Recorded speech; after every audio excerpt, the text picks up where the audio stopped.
Inaasar nila.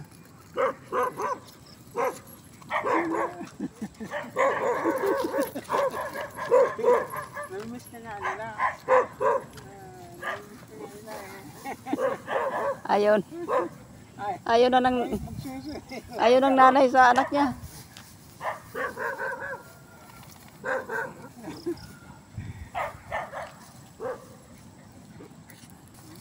Sabik sila kasi ngayon lang sila nagkasama ulit.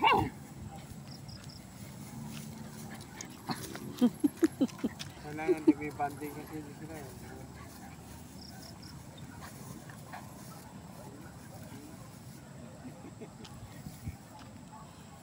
Sabik sila sa mama nila.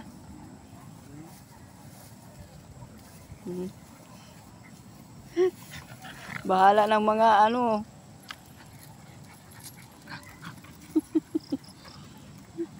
Bakit? Anak mo yan. Ayaw na niya. Magpatulog ka. Anak mo yan eh.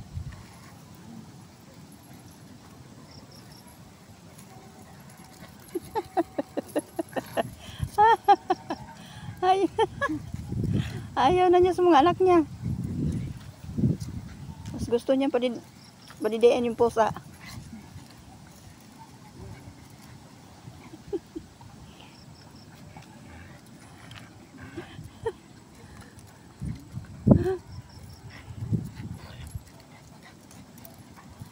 Tama na yan. Tama na, napagod na turba sa inyo. Walang kapaguran naman tong dalawa ah.